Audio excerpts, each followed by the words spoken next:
Nesta terça-feira, a primeira turma do Supremo Tribunal Federal, STF, deu início à análise da denúncia apresentada pela Procuradoria-Geral da República, PGR, contra o ex-presidente Jair Bolsonaro e 7 de seus aliados, acusados de suposta tentativa de golpe de Estado.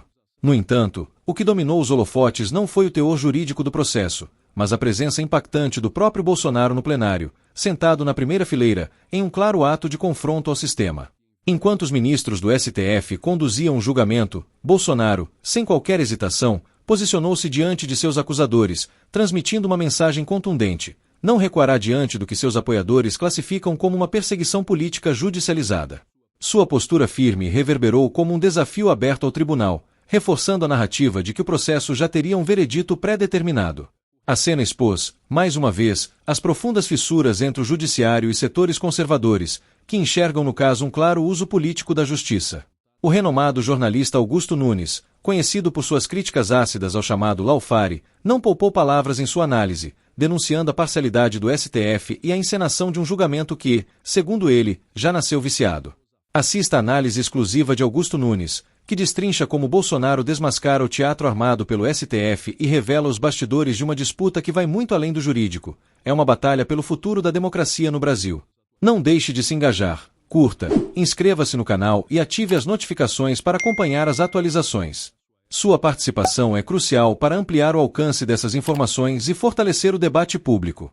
Deixe seu comentário e mostre que a verdade não pode ser silenciada.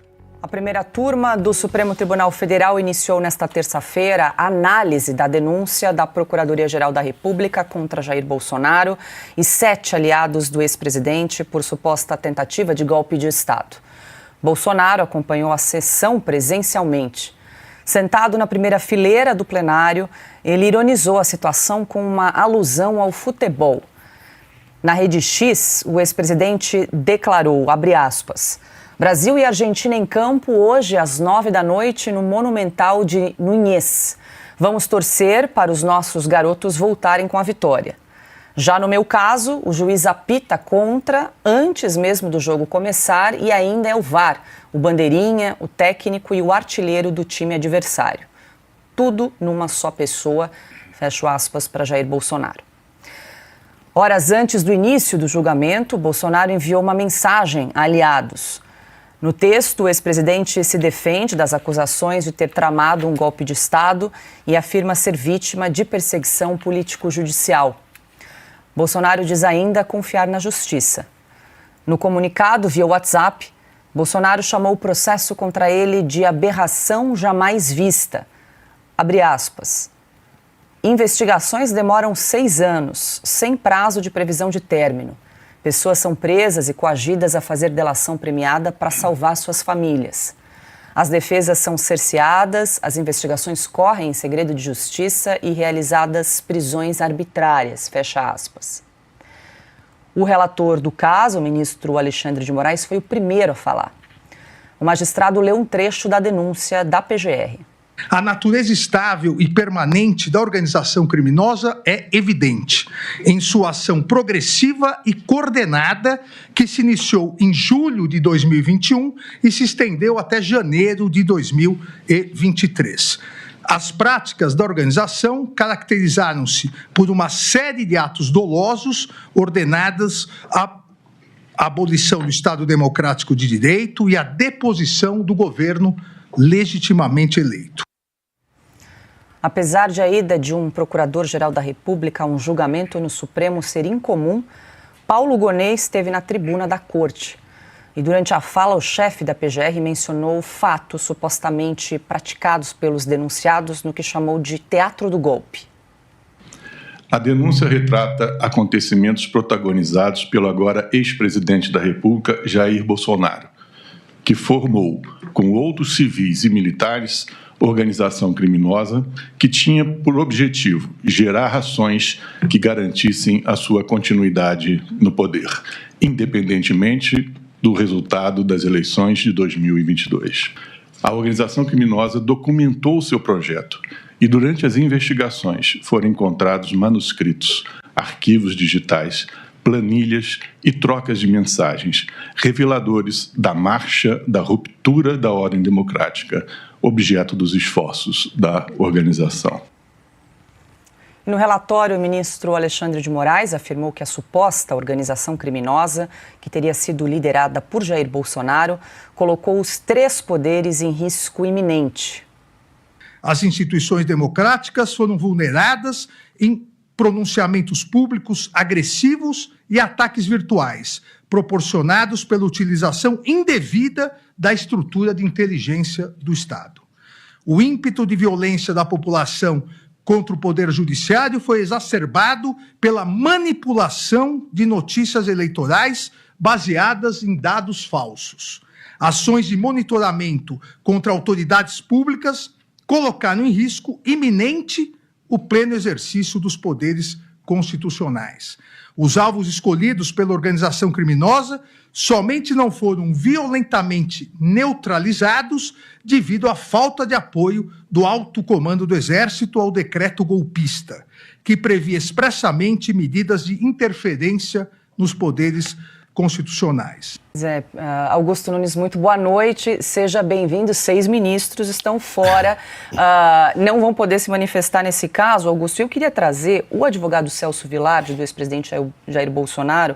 Ele começou a sua sustentação oral na manhã de hoje, dizendo que o cliente dele, no caso, Jair Bolsonaro, foi o presidente mais investigado da história do país.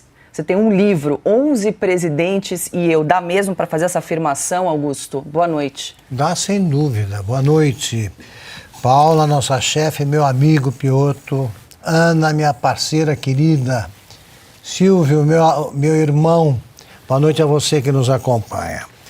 Nós estamos contemplando aí a árvore envenenada, né, na sua majestade.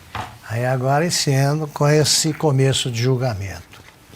Eu recomendo que o pessoal veja, não sei citar agora com precisão até o final do programa, espero conseguir esses dados.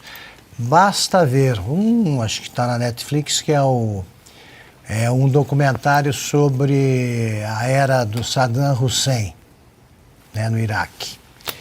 Pouco depois de assumir o poder, já me referi a isso aqui rapidamente, mas vale a pena. Quando ele sente que chegou ao poder, ele quer se livrar de uma vez só dos ídolos. Ele via inimigos por toda parte, como o Alexandre de Moraes. Ou vê ou finge que vê. Ele preside uma assembleia do partido, começa o discurso dizendo que houve uma conspiração contra ele. Ele já desbaratou tudo, já sabe quem são os envolvidos, então ele quer que os nomes, os presentes que tenham o nome citado se levantem, saiam a caminho, sabemos do que, né? Prisão e morte. Então ele vai falando do nome e as pessoas, você percebe a perplexidade de alguns ali que realmente não tinham nada. Ele queria era se livrar de possíveis rivais e era uma turma de bom tamanho. Morreram todos. Jamais se provou que havia algum golpe em andamento, etc. E recomendo que vocês comparem esse julgamento feito pelo Hussein, já é o anúncio da sentença, não é nem julgamento. Comparem com o que houve em Nuremberg. Os aliados, vencedores da guerra, garantiram o direito de ampla defesa e promoveram o devido processo legal, com nazistas, chefes nazistas, Göring, ou Göring, segundo o Renan Galheiros, né? Era um deles. Então você tem os advogados falando o que é possível falar em defesa deles, né? A teoria da obediência devida, né? Os caras dizendo, cumprir ordens, tal.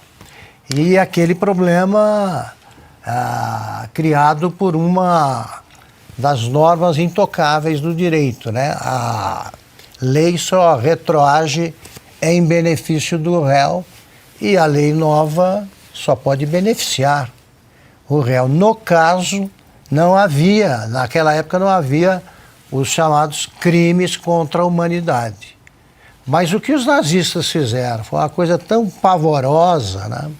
Tão espantosa, que eles perceberam, né, os que tinham juízo, que era preciso tipificar esse crime, como eles iriam esperar o que viram em campos de concentração. Ali você vê a lei funcionando, com pessoas que eram animais na guerra, se portaram como feras na guerra e tal. Aí você vê apenas o seguinte, um julgamento com final previsto. É a mesma coisa que você assistir a um jogo de futebol que você sabe que vai terminar 0-0. Coisa chatíssima, só que isso mexe com os destinos do país. Não houve o devido processo legal, não, os advogados não exerceram o direito de ampla defesa, não houve acesso ao conteúdo do processo e dos inquéritos. Os acusados serão julgados por inimigos.